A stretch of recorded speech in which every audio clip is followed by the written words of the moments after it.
Right now, high above the clouds, in the cold, silent, and unforgiving vacuum of space, a technological masterpiece is drifting.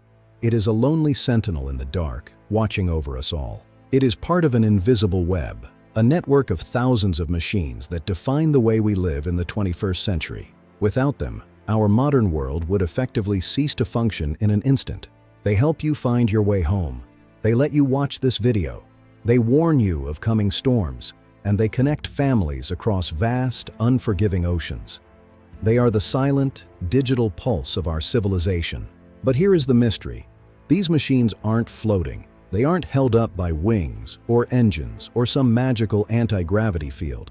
They are actually falling every single second of every single day. So why don't they crash? Why don't they just plummet back into the atmosphere and burn away like falling stars? It feels like they are defying the very laws of nature. To answer that, we have to look at the very laws of the universe. Welcome to YG Tech. I'm your narrator. Let's look up and discover the secrets of the sky. Our story begins in 1957. The world was changed forever by a small metal ball no bigger than a beach ball. It was a moment that redefined human potential. Sputnik 1 was the first artificial satellite. It did nothing but beep. Yet it proved that humanity could reach out and touch the stars. It was the birth of a new era for our species. This was the start of the space race. For decades, only superpowers could afford to put objects into orbit, turning the sky into a new frontier for human ambition and political power. As the decades passed, satellites evolved from simple experiment to essential infrastructure. We began to realize that the view from above was the ultimate tool for human progress. But before a satellite can start its dance, it has to get there. And getting to space is the hardest part. It requires an incredible amount of raw power. A rocket must fight its way through the thickest part of our atmosphere, accelerating to speeds that would melt most materials. It is a violent, controlled explosion. Once it reaches the vacuum of space, the satellite is deployed. It is a delicate moment. The rocket has done its job, and now the satellite is on its own. But what is a satellite, really? In the broadest sense, it is simply any object that travels in a curved path around a planet. It is a prisoner of a larger world's gravity. The moon is our natural satellite, a silent companion for billions of years. But today, it has company. Millions of pounds of metal, glass, and silicon, all dancing to the same celestial rhythm. The first thing you need to understand is gravity. Gravity is greedy. It wants everything to come home to Earth. It is a constant, invisible pull that never sleeps. If you drop an apple, it falls straight down. If you throw a baseball, it travels forward while it falls, creating a curve. The harder you throw, the longer that curve becomes. Imagine a cannon on the highest mountain in the world. Fire a cannonball slowly, and it hits the ground a few miles away. Gravity wins, as it always does. Fire it faster, and it goes hundreds of miles, but it's still falling toward the center of the Earth. It's just taking its time to get there because of its forward speed. Now imagine firing it so fast that as the ball falls toward the ground itself curves away at the same rate. The ball is chasing the horizon forever. The ball is falling, but it never hits. It is in a state of perpetual fall. That is what we call an orbit, a perfect balance between the pull of gravity and the push of speed. To achieve this, a satellite has to move incredibly fast. In low Earth orbit, that means about 5 miles every single second. That is faster than any bullet ever fired. At that speed, you could cross the entire United States in about 10 minutes. It is a speed humans can barely comprehend. A speed that defies our everyday intuition of how things move. And because there is no air and space to slow it down, once a satellite is moving that fast, it stays that fast for a very long time. There is no friction in the void to steal its momentum. But not all satellites stay at the same altitude. We use 3 main neighborhoods in space, depending on the mission we want the satellite to perform for us. First, there's low Earth orbit. This is the busiest neighborhood, only 200 to 1,000 miles up. It is crowded, fast-paced, and filled with activity. This is where the International Space Station lives. It's close enough to see the Earth in high detail, making it perfect for imaging and observing our changing planet in real time.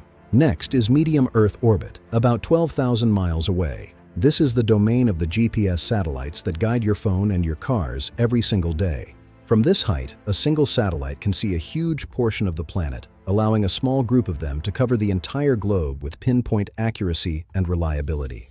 But the most fascinating is geostationary orbit. It is over 22,000 miles away, nearly a tenth of the way to the Moon, a lonely, distant outpost in the dark. At this precise height, the satellite's speed matches the Earth's rotation exactly. To someone on the ground, the satellite appears to hover, perfectly still, in the same spot in the sky.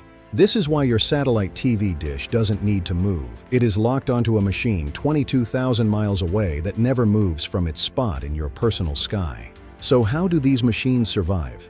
A satellite is essentially a self-contained robot designed for the harshest environment imaginable. No air, extreme heat, and freezing cold. They get their power from the sun. Massive solar arrays capture energy, storing it in high-capacity batteries for when the satellite is hidden in the Earth's shadow.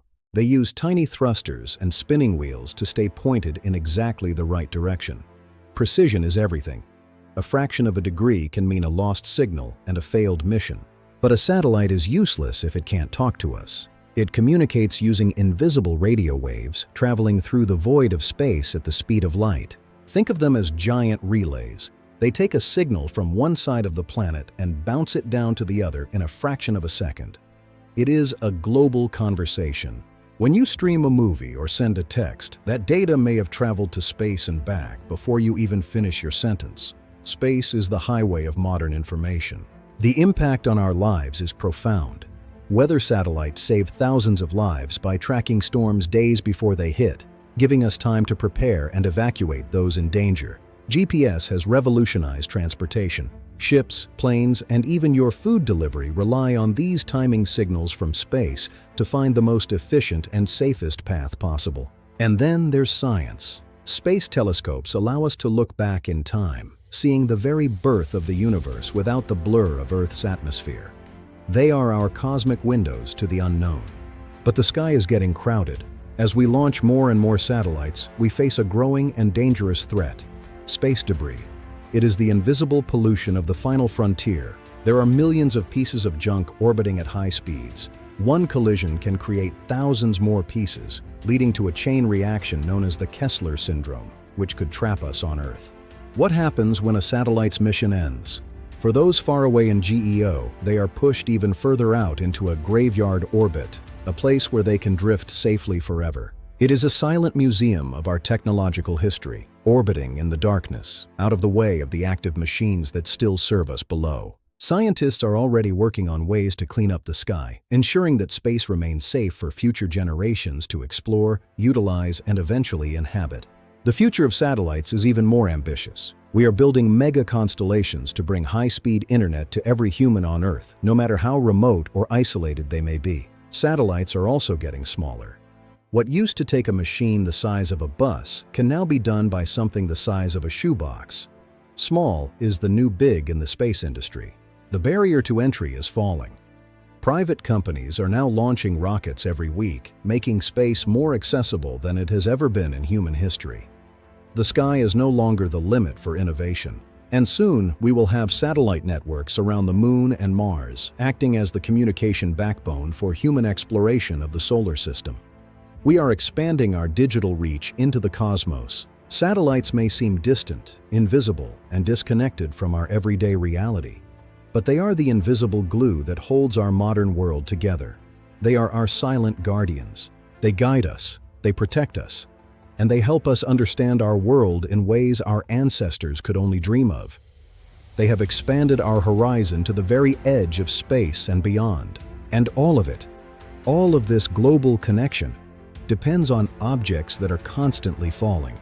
A fall that never ends, yet never leads to a crash. Constantly falling, but never hitting the ground. For YG Tech, I'm your narrator. Stay curious.